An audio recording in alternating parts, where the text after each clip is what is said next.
Ola, hoxe imos contarvos a verdadeira historia de Carapuchiña Vermella. É un conto que todos sabíamos, ou creíamos saber ata hoxe. Os nosos compañeiros vamos contar os todos que están neste conto, tanto que teñen que acudir a un psiquiatra. Prestad atención porque esta historia non ten desperdicio. Un forte aplauso para Quinto A.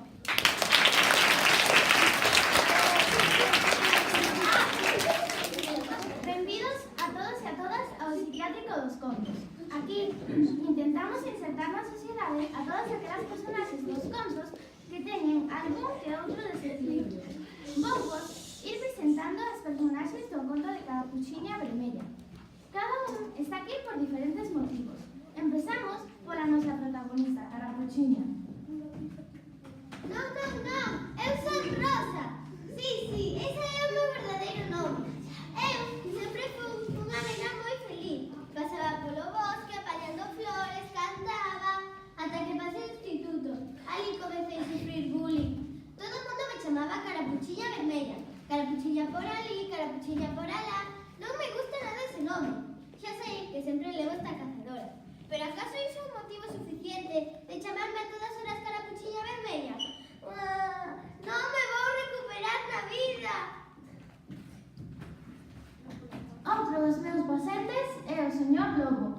Pobre mozo, sempre está roubando. É un cleptómano. Cada vez que entra na miña consulta, teño que ter controladas todas as miñas pertenzas. Ola, a min chamame Lobo. Xa sei que no conto aparezo como un animal. E queredes saber por qué? Porque para cometer os meus atracos sempre levaba esta careta. Así non había maneira de recoñecerme. O meu padre foi roubar na casa da avó, nunha nena que chaman todos Carapuchiña. Ali case me mata o meu exogro. Xusto era os vecinos. Por culpa del colleme a policía, pero tengo un abogado estupendo. Tamén le pago un pastón, que gano todos os suizos e me saco de todos os líos.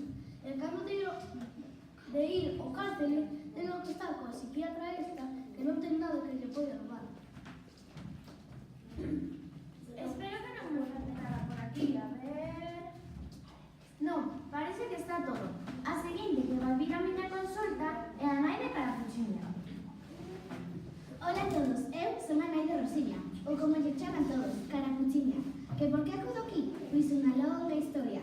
Todo se resume en que me levo fatal coa miña sogra. Non a podo nin ver, que se me cociña xisto, que se me faz unha tarta, que se me das un queixiño, que se me des unha dulce de ovos. É unha pesada, e ao final sempre mando a Carapuchiña para que yo leve. Que? Pensando outra vez na sogra? Está obsesionada con ela. Ten que intentar de non pensar nela. Veña, rapidiño, que teño outra consulta agora. Menos mal que non coincidiron, porque agora ven a súa sogra, a aboiña. Chego tarde e que estaba en racha. Non podía deixar de xogar. Case canto bingo. Pero eu que lle dixen sobre iso de xogar? Veña, muller, que xa lle fixen caso.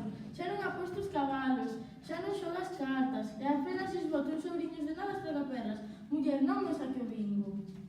Xa lle dixen que iso é unha enfermidade que se chama ludopatía. Ai, miña filla, cando te chegues aos meus anos, a ver con que te entretes. Menos mal que xa me toca cambios de turno. Hola, que tal o día? Uf, se che digo a verdade, as personaxes deste conto están fatal. Compadézote. Veña, deita mañá. Sí, pois se ela se queixa, a min tócame o peor. Sí, tócame atender as personaxes olvidadas do conto. Teño que afrontarme os seus trastornos e máis enfado por non sair no conto. Hola, aquí estamos. Non sei por que nos chamamos vos. Non sabe que nos imos de viaxe outra vez? Non me digas máis, as Canarias. Claro, ali está o meu irmán e sempre lles facemos unha visitiña. A mí non ten por que mentirme, xa sei a verdade. Vostedes van de vacacións ás Canarias porque non soportan as súas mulleres e por iso non participan no conto. Despois non se queixen. Como non nos imos queixar? Temos que escotar todos os días que as mulleres son as grandes olvidadas do conto. Pero non nos conto que é? Iso. E a miña muller que sempre está no bico e logo ten o modo pillo, miña, non recomido. Pois a miña muller che? E da miña filla xa non falemos, que non sei que lle pase últimamente, que non quere que lle chamemos carapuchiña. Sí, todo mulleres, necesitamos un descanso das mulleres. Xa vos dixen que hai que ser igualitarios e compartir as tarefas da casa e... Sí, como se nota que non as coñece. Veña, que perdemos o avión. Pero, ale, adeus. Bueno, non sei como lle vou sacar a este xa muxoxiña que teñen en riba, pero que a continuación non é moito mellor. Hola, eu son a veciña do lado da casa da avó de Carapuchiña. Non sei por que nunca aparezo no conto. Sei como que me enterei do que o rapaz que de chamando entrara a roubar na súa casa. E ademais, fun eu que chamou a policía. Pero nada, no conto nin rastro, non estou. Tranquila, non se enfade, e imos tratar o seu problema. Que problema? Se eu non teño ningún problema. O único que fago todo o día é recabar información dos meus veciños. Pero iso non é nada malo. Claro, non é nada malo se non se converte nunha sesión, pero non se dá conta que sabe exactamente a hora e todo o que fan os seus veciños. Pois non. Ben, pois facamos unha proba. O día do conto que fixo a boa de Carapuchiña?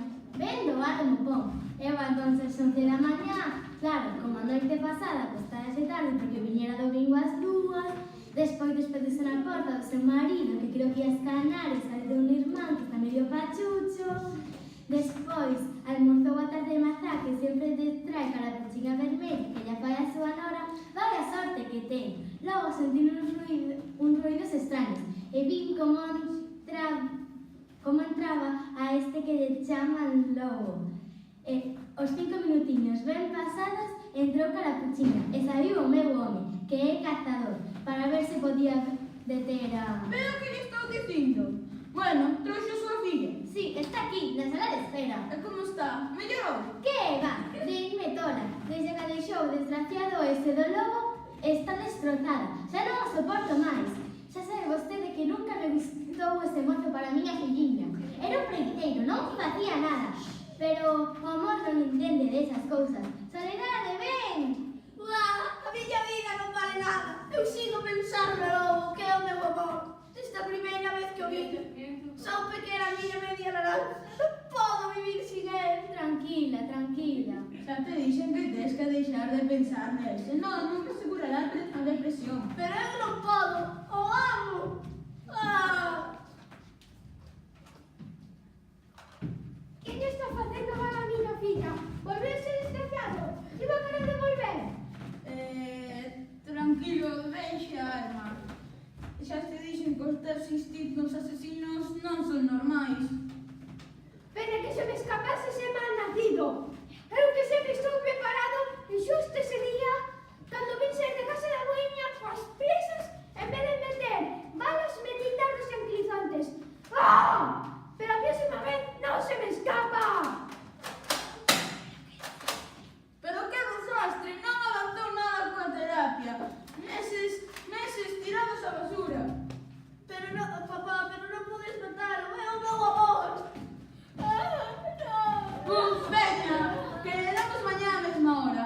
O que ten que facer un para ganar un diñeirinho a fin de mes. Escoitei algo de diñeiro, sí, correcto, non se pode vivir sin diñeiro. Eu teño 2 casas, 3 pisos, un Bugatti, son guapo, simpático e ademais teño talento. Pero o que non teño é protagonismo neste conto. Teño que falar co escritor e darlle diñeiro para ser o protagonista. Pero como vai ser protagonista? Se solo é abogado do lobo. E lle parece pouco, eu sempre estou sacando ao lobo de todos os líos que se mete. Ademais, deume moi ben intentase roubar a anciana esa. Vostede o que é un egocéntrico compulsivo. Es que se eu non miro por mí mesmo, que non vai facer? Eu non teño boa como a Carapuchiña esa. Uf, que estrés, xa non aguanto máis. Marcho! Espera, home, que ainda non lle dis non que me comprei hoxe. Deixo a estes pacientes, non os saturo. E voume o conto dos soldadiños de chumbo, que ainda que está obsesionado coa guerra non hai tantos personaxes que atender.